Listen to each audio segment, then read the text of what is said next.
Hello guys, एक बार मैं रोहित फिर से आपका स्वागत करता हूँ मेरे चैनल पे। तो गाइस आज हमारा लेक्चर नंबर 10 रहने वाला है। तो गाइस आज हम डिस्कस करने वाले हैं historical background of Indian constitution, क्योंकि जो हमारा एक सब टॉपिक है general knowledge special reference Jammu Kashmir में, वो कॉन्स्टिट्यूशन ऑफ इंडिया भी है। तो उसी को आज हम शुरू करने वाले हैं। आज हमारा रहेगा इसका पार्ट 1, क्योंकि इसमें क्या है, ये बहुत लेंथी टॉपिक है। इसमें हम दो पार्ट में डिवाइड करेंगे। आज हमारा रहेगा कंपनी रूल, उसके बाद रहेगा गाइज हमारा अगला टॉपिक रहेगा क्राउन रूल। ठीक है, इसको हम दो पार्ट्स में डिवाइड करेंगे। तो गाइज वीडियो को एंड तक देखिएगा। और गाइज इसकी जो पीडीएफ है, इसकी पीडीएफ हम आपको हमारे टेलीग्राम चैनल पे मिल जाती है। टेलीग्राम चैनल का लिंक जो है मैंने डिस्क्रिप्शन बॉक्स में प्रोवाइड करके रखा हुआ है, वहां से आप टेलीग्राम चैनल पे जा सकते हैं। तो गाइज इसमें मैंने कुछ लास्ट में कुछ क्वेश्चन भी पूछे हुए हैं, उनके क्वेश्चंस का आंसर आपको यहाँ पे करना होगा, लेकिन उनके आंसर जो हैं आपको पीडीएफ फॉर्म में मिल जाते हैं गाइज मेरे टेलीग्राम चैनल पे। 1 घंटे के बाद वीडियो अपलोड होने के बाद 1 घंटे के बाद मैं वहाँ पे उनको शेयर कर देता हूँ गाइज। तो गाइज हमारी वीडियो की टाइमिंग रहती है 10। तो गाइज अगली वीडियो मिलती है आपको एग्जैक्ट 1 बजे। वो मिलेगी आपको आज, जो हमारा टॉपिक रहेगा कंप्यूटर अवेयरनेस का। ठीक है, कंप्यूटर अवेयरनेस की क्लासेज हमारी साथ साथ चल रही है। तो गाइज आगे देखते हैं हमारे आज की वीडियो। देखिए गाइज, इस पे मैंने पूरी आपको डिटेल लिखी हुई है कि मंडे टू फ्राइडे हमारी क्लासेस चलती हैं। पहली क्लास ये है गाइज, आप इसको देख सकते हैं। इसमें क्या क्या मैंने कल डिस्कस एक बार कर लिया था, ज़्यादा टाइम हम यहाँ पे यूज़ अपना नहीं करेंगे। इसके बाद गाइज हमारी डेली रूटीन है, इसका भी पता है आपको। पहले कोटेशन, फिर लेसन, फिर एमसीक्यूज में आपको यहाँ पे पूछता हूँ। तो गाइज देखते हैं आज की हमारी कोटेशन क्या है। तो गाइज ये आज हमारा टॉपिक है historical background of Indian constitution. Company rule पढ़ेंगे हम 1773 से 1858 तक के बीच में। तो गाइज देखिए, ये है हमारी आज की जो कोटेशन है, थॉमस एडिसन ने कही है।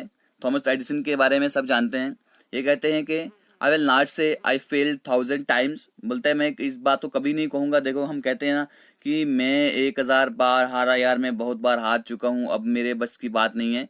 बल्कि ये क्या कहते हैं, मैं ये नहीं कहूँगा कि मैं एक बार हार चुका हूँ, बल्कि मैं ये कहूँगा कि मैंने 1000 बार हार के क्या सीखा है।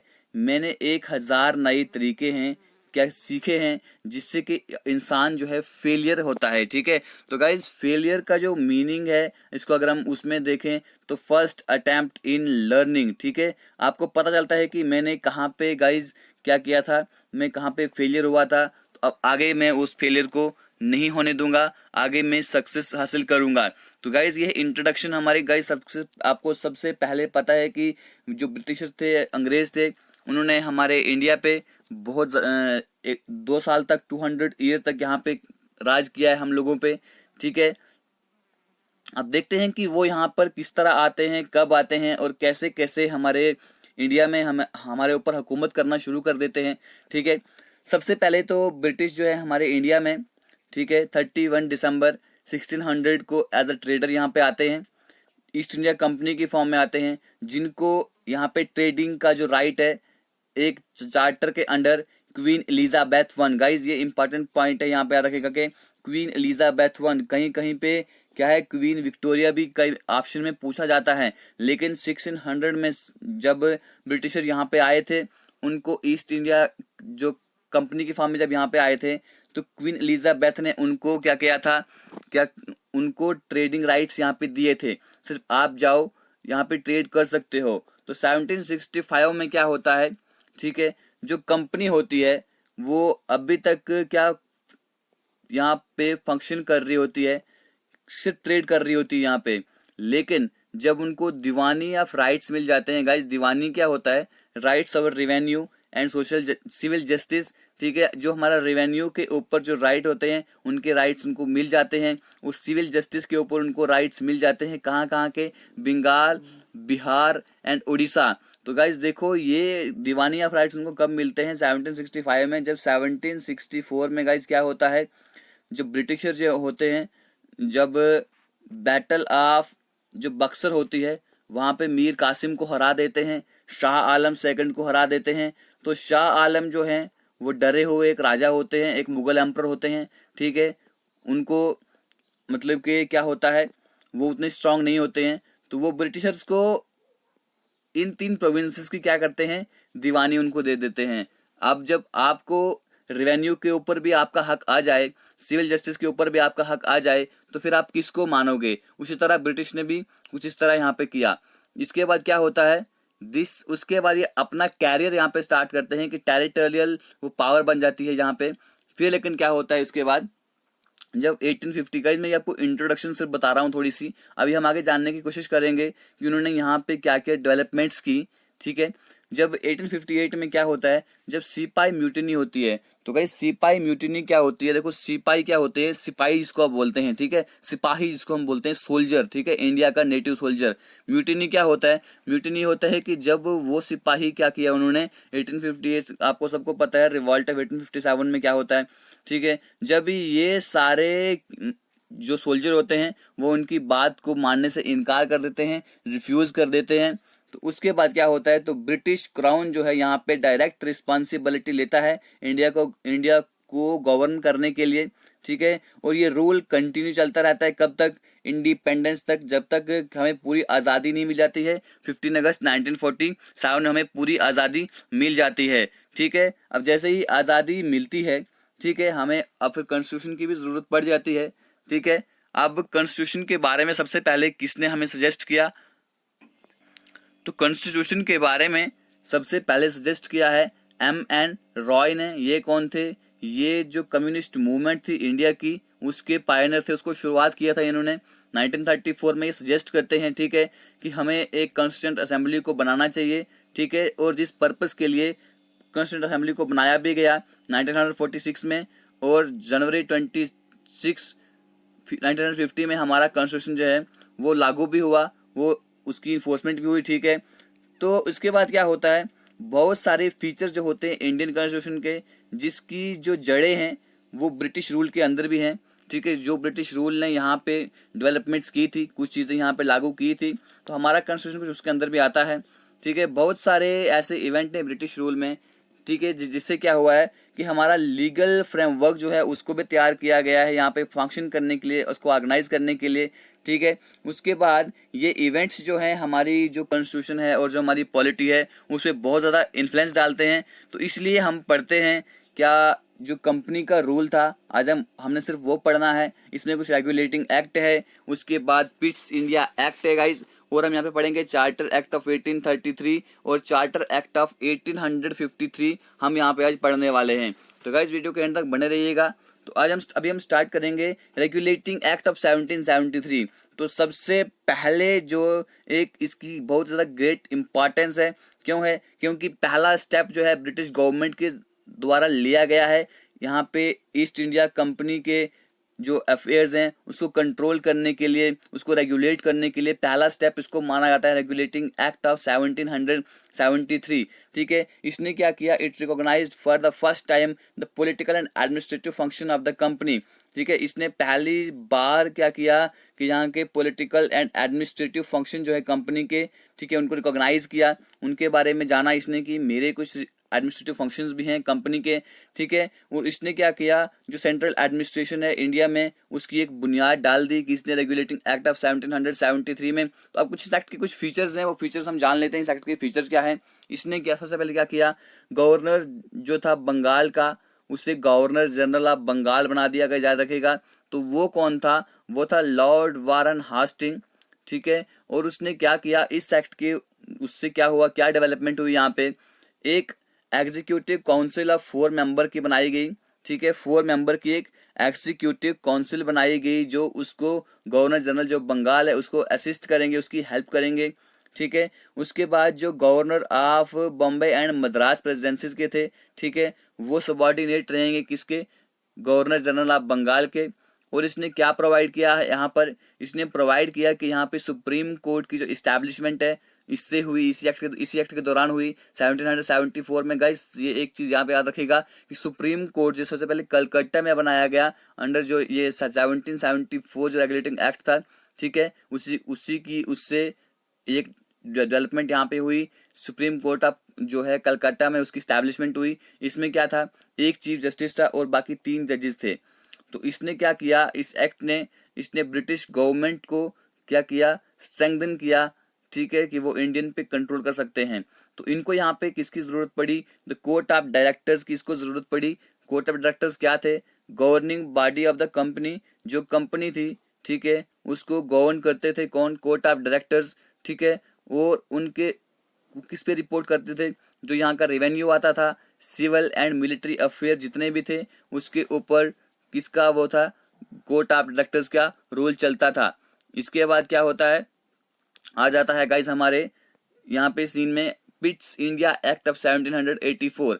अब 1784 का एक्ट आने से पहले कुछ यहाँ पे एक एक्ट ऑफ सेटलमेंट आता है, ठीक है। एक्ट ऑफ सेटलमेंट कब आता है और ये क्यों आता है, अब जो कुछ डिफेक्ट्स जो थे रेगुलेटिंग एक्ट ऑफ 1773 में, ठीक है, उनको रेक्टिफाई करने के लिए, रेक्टिफाई क्या होता है, जो चीज़ रॉन्ग होती है उसको ठीक करने के लिए किसी चीज़ को अगर लाया जाएगा, ठीक है, तो क्योंकि डिफेक्ट्स थे कुछ रेगुलेटिंग एक्ट ऑफ 1773 में, उनको रेक्टिफाई करने के लिए ब्रिटिश पार्लियामेंट ने एक अमेंडिंग एक्ट जो है 1781 का पास किया, जिसे एक्ट ऑफ सेटलमेंट भी कहा जाता है। तो दूसरा इंपॉर्टेंट एक्ट जो यहाँ पे आता है वो होता है पिट्स इंडिया एक्ट ऑफ 1784। अब इस एक्ट से यहाँ पे क्या क्या डेवलपमेंट्स होती हैं वो जानने की कोशिश करते हैं। देखिएगा, सबसे पहले इसने क्या किया, जो कमर्शियल एंड पॉलिटिकल फंक्शन थे कंपनी के उनको डिस्टिंग्विश किया, उनको अलग अलग कर दिया कि कंपनी के जो कमर्शियल फंक्शन जो होंगे वो अलग होंगे और जो इसके पॉलिटिकल फंक्शन जो होंगे वो अलग होंगे, ठीक है। उसके बाद इसने जो कोर्ट ऑफ डायरेक्टर्स थे वो क्या करेंगे, वो कमर्शियल अफेयर्स को यहाँ पे मैनेज करेंगे और एक नई बॉडी यहाँ पे बना ली, बोर्ड ऑफ कंट्रोल। गाइज याद रखिएगा कि 1784 का जो पिट्स इंडिया एक्ट है उससे क्या हुआ कि जो कोर्ट ऑफ डायरेक्टर्स को क्या करेंगे, वो कमर्शियल अफेयर को देखेंगे। उसके बाद एक और बॉडी उन्होंने यहाँ पे बनाई जिसे कहते थे बोर्ड ऑफ कंट्रोल, जो कि पॉलिटिकल अफेयर्स को यहाँ पे मैनेज करेंगे, ठीक है। तो यहाँ से क्या सिस्टम अब यहाँ पे एस्टैब्लिश हो गया, डबल गवर्नमेंट का सिस्टम यहाँ पे एस्टैब्लिश हो जाता है। फिर आ जाता है गाइज हमारा चार्टर एक्ट ऑफ 1833, ठीक है। अब 1833 के चार्टर एक्ट में क्या होता है वो देखिए कि ये फाइनल स्टेप था जिससे कि उनकी सेंट्रलाइजेशन हो जाती है ब्रिटिश इंडिया में, ठीक है। अब इस एक्ट के फीचर क्या है वो जानने की कोशिश करते हैं। इसने जो गवर्नर जनरल ऑफ बंगाल था, याद रखेगा, चार्टर एक्ट ऑफ 1833 ने क्या किया, जो गवर्नर जनरल था बंगाल का उसे गवर्नर जनरल ऑफ इंडिया बना दिया। तो गाइज देखिए, आपको कॉन्स्टिट्यूशन ऑफ इंडिया से अगर मैं आपको कहूँ तो 2 या 3 क्वेश्चन आपके एग्जाम में आएंगे ही आएंगे। सो गाइज आपको इसको बहुत अच्छे से पढ़ना है। अगर इसके लिए आपको कोई बुक पढ़नी होगी, आपको एक ही बुक पढ़नी है, वो पढ़नी आपने लक्ष्मीकांत की, ठीक है। इसका कोई भी एडिशन आप पढ़ लो क्योंकि हिस्टोरिकल जो कॉन्स्टिट्यूशन वाला पार्ट है वो बिल्कुल सेम रहता है, वो चेंज नहीं होता है, ठीक है। अब यहाँ पे क्या है, इसने गवर्नर जनरल ऑफ बंगाल को गवर्नर जनरल ऑफ इंडिया बना दिया, ठीक है, और उसको सारी ही सिविल एंड मिलिट्री पावर उसको दे दी। इसलिए इस एक्ट ने क्या किया, पहली बार जो इंडिया की गवर्नमेंट थी उसको अथॉरिटी दे दी क्योंकि पूरे टेरिटोरियल एरिया पे अब वो कंट्रोल कर सकती है, ठीक है। जितना भी एरिया जो है ब्रिटिश जो यहाँ पे पॉजेस करते थे, अब वो सारा एरिया, सारी टेरिटरी जो है वो ब्रिटिश इंडिया के अंदर आ जाती है, ठीक है। गवर्नर जनरल ऑफ जो बंगाल था उसको गवर्नर जनरल ऑफ इंडिया बनाया जाता है, यानी कि सारी टेरिटरी जो है गवर्नर जनरल ऑफ इंडिया के अंदर आ जाती है। तो पहले गवर्नर जनरल ऑफ इंडिया कौन होते हैं, याद रखेगा, लॉर्ड विलियम बेंटिक, ठीक है। ये पहले गवर्नर जनरल होते हैं इंडिया के। गाइज क्वेश्चन पूछा जा चुका है जेकेएसएसबी में पहले भी, आई होप कि आपको भी पूछे जाने की संभावना बनती है। तो गाइज इसका और अगला फीचर क्या था, इसने क्या किया, जो governor of Bombay and Madras थे उनसे उनकी लेजिस्लेटिव पावर को डिप्राइव कर लिया, ठीक है। और एक चीज इसने यहाँ पे क्या की, इसने जो प्रीवियस एक्ट जो थे, जैसे पहले regulating act, Pitt's India act, उनको क्या किया, उनको हम रेगुलेशन बोलते थे। क्या बोलते थे, रेगुलेशन बोलते थे। लेकिन जो लॉज इस एक्ट के अंदर बनाए गए उसको क्या कहा जाता है गाइज, एक्ट कहा जाता है। याद रखेगा कि चार्टर एक्ट जो है 1833 का, इसके अंदर क्या होता है कि जो पहले जो लॉ बनाए जाते थे उन्हें कहते थे रेगुलेशन, की ये रेगुलेशन है, आपको ये मानना पड़ेगा, ठीक है। उसके बाद क्या बनाया गया, 1833 जब एक्ट आया चार्टर एक्ट, उसके अंदर इनको एक्ट्स का दर्जा दे दिया गया, ठीक है गाइज। और इसने क्या किया, जो ईस्ट इंडिया कंपनी की एक्टिविटी थी एज ए कमर्शियल बॉडी, ठीक है, अब वो प्योरली एक एडमिनिस्ट्रेटिव बॉडी बन गई। पहले तो यहाँ पे सिर्फ कमर्शियली यहाँ पे करते थे, अब वो एक एडमिनिस्ट्रेशन की तरह यहाँ पे बन गई। अब वो एडमिनिस्ट्रेटिव बॉडी यहाँ पे बन गई। और 1833 का जो चार्टर एक्ट है, इसने यहाँ पे ओपन कंपटीशन के सिस्टम को इंट्रोड्यूस करने की भी कोशिश की, ठीक है, जिससे कि सिविल सर्वेंट्स को सिलेक्ट किया जाए, ठीक है, लेकिन वो नाकामयाब हो जाते हैं। कुछ वहां पे उनको अप्रूव नहीं होता है, ठीक है। अब यहाँ पे देखते हैं और क्या करता है एक्ट। तो गाइज मैंने थोड़े थोड़े पार्ट्स लिए हैं, जो इम्पॉर्टेंट जो इसके कुछ पॉइंट्स हैं वो मैंने यहाँ आपके साथ डिस्कस किए हैं, ठीक है। अब ओपन कंपटीशन आपको पूछा जा सकता है कि इंट्रोड्यूस कौन से एक्ट के जरिए हुआ है, ठीक है। ये होता है कि चार्टर एक्ट ऑफ 1833। फिर हम पढ़ेंगे इसी सीरीज में है हमारा चार्टर एक्ट ऑफ 1853। ये भी हमारा कंपनी रूल के अंदर ही आता है। जब यहाँ पे कंपनी रूल होता है तो देखो सिंपल मैं आपको बताऊं कि 1773 रेगुलेटिंग एक्ट आपको याद रखना है। उसके बाद 1858 तक, ठीक है। सिंपली आपको याद रखना है कि 1858 तक क्यों, क्योंकि जब हमारा रिवॉल्ट ऑफ 1857 होता है उसके बाद यहाँ पे आ जाता है क्राउन रूल। तो हम देखेंगे कल की वीडियो में। आज हम इतना ही डिस्कस करने वाले थे कि कंपनी रूल क्या होता है, ठीक है। उस कंपनी रूल में क्या क्या हुआ, क्या क्या डेवलपमेंट्स हुई, उनके बारे में पढ़ा हमने आज। अब हम हमारा एक टॉपिक रहता है अभी, ये है चार्टर एक्ट ऑफ 1853। तो इसमें क्या है, ये एक जो चार्टर एक्ट जो पास किए गए हैं ब्रिटिश गवर्नमेंट के द्वारा, उस सीरीज में ये लास्ट एक्ट है, ठीक है। 1793 और 1853 के बीच में जो भी एक्ट यहाँ पे पास हुए हैं उसमें ये उस सीरीज में ये लास्ट एक्ट है। ये एक सिग्निफिकेंट कॉन्स्टिट्यूशनल लैंडमार्क यहाँ पे कर सकता है। अब इस एक्ट ने क्या काम किया, फीचर्स क्या थे इसके, इसने पहली बार जो लेजिस्लेटिव और एग्जीक्यूटिव फंक्शन जो थे गवर्नर जनरल के काउंसिल के, उसको अलग कर दिया। देखो गाइस क्या होता है लेजिस्लेटिव और एग्जीक्यूटिव क्या होता है। देखो लेजिस्लेटिव जो होता है, लेजिस्लेटिव वो काम करता है जहां पे लॉ बनाने का काम होता है, ठीक है, जहां पे कानून बनाए जाते हैं, ठीक है। अब एग्जीक्यूट क्या होता है, जहां पे इन कानून को लागू किया जाता है। ऐसा देखो क्यों हुआ, अच्छी बात क्यों है, इसे हम सिग्निफिकेंट कॉन्स्टिट्यूशनल लैंडमार्क क्यों कहते हैं। अगर लेजिस्लेटिव और एग्जीक्यूटिव साथ साथ में हों, जो लॉ बनाए वही लॉ को एग्जीक्यूट भी करें, ठीक है, तो यहाँ पे बहुत ज्यादा गड़बड़ हो जाता है। तो इसलिए क्या किया गया, यहाँ पे लेजिस्लेटिव और एग्जीक्यूटिव फंक्शन को सेपरेट कर दिया, ठीक है। और इसने यहाँ पे क्या किया, ओपन कंपटीशन सिस्टम, ठीक है, आप सिलेक्शन और रिक्रूटमेंट ऑफ सिविल सर्वेंट को भी इंट्रोड्यूस कर दिया गाइज, ठीक है। 1833 में सिर्फ अटेम्प्ट किया गया था, लेकिन यहाँ पे इंट्रोड्यूस कर दिया गया, ठीक है। जो कोविनेटेड सिविल सर्विसेज थी, ठीक है, उसको इंडियंस के लिए भी ओपन कर दिया गया, ठीक है। इसके मुताबिक जो जो एक कमेटी थी, Macaulay committee Indian civil services पे, गाइज पूछा जा सकता है कि इंडियन सिविल सर्विसेज पे कौन सी कमेटी बनाई गई थी, वो थी गाइज मकाले कमेटी, ठीक है। कब बनाई गई थी, इसको 1854 में क्या किया गया था, इसको अपॉइंट किया गया था।